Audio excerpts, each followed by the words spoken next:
உங்களுடைய இந்த பொன்னான நேரத்துக்காக நன்றி. நம்ம இன்னைக்கு பார்க்க போகிறது ஒரு சூப்பரான டிஃப்ரெண்ட்டான சைடிஷ் ரெசிபி தான் பார்க்க போகிறோம். இது பார்த்திங்கன்னா டிஃபனுக்கு சாதத்துக்கு எல்லாமே சூப்பராக இருக்கும். உருளைக்கிழங்கை வச்சு செய்யக்கூடிய உருளைக்கிழங்கு கடைசல் தான் பார்க்க போகிறோம். வாங்க எப்படி செய்கிறதுன்னு பார்க்கலாம்.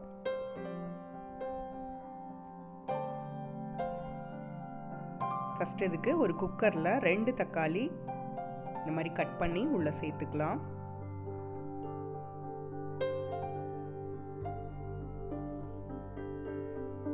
அடுத்து 2 உருளைக்கிழங்கு தோல் சீவிட்டு இந்த மாதிரி கட் பண்ணி எடுத்துக்கலாம். இதையும் உள்ளே சேர்த்துட்டு ஒரு பெரிய வெங்காயம் ரஃப்பாக கட் பண்ணினது இதையும் உள்ளே சேர்த்துடலாம்.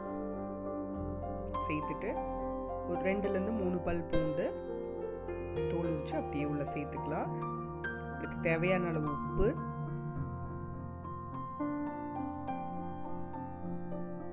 அரை ஸ்பூன் மஞ்சத்தூள், காரத்துக்கு தகுந்த மாதிரி மிளகாத்தூள் சேர்த்துக்கலாம்.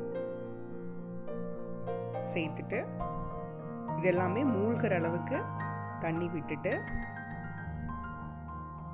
இது அப்படியே லைட்டாக கலந்து விட்டுட்டு நம்ம ஸ்டவ் ஆன் பண்ணி குக்கர் மூடி போட்டு வெயிட் போட்டுட்டு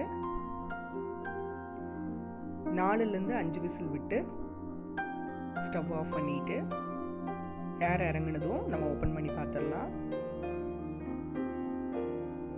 பாருங்கள், எல்லாமே நல்லா வெந்துருச்சு. இந்த ஸ்டேஜில் நம்ம அரை ஸ்பூன் போல் சீரகம் சேர்த்துக்கலாம்.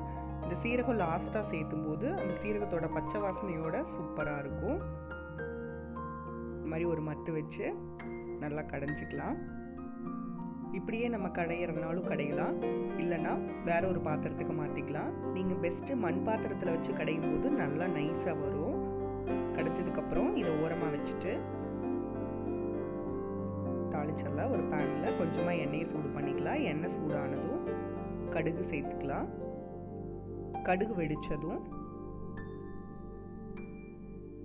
ஸ்டவ்வை ஆஃப் பண்ணிவிட்டு ஒரு கொத்து கருவேப்பிலை சேர்த்துக்கலாம். சேர்த்துட்டு நம்ம இந்த கடைஞ்சி வச்சுருக்கிறதுல உள்ள கொட்டி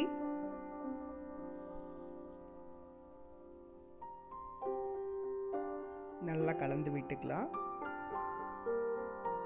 இந்த ரெசிபி பார்த்திங்கன்னா நம்ம குயிக்காக டக்குன்னு செஞ்சிடலாம். இது டிஃபனோட சாப்பிட்றக்கும் சரி, சாதத்தோடையும் அவ்வளோ சூப்பராக இருக்கும். நீங்களும் வீட்டில் ட்ரை பண்ணி பாருங்கள். அறுசுவைகளும் சங்கமிக்கட்டும். அனைவரது இல்லங்களிலும்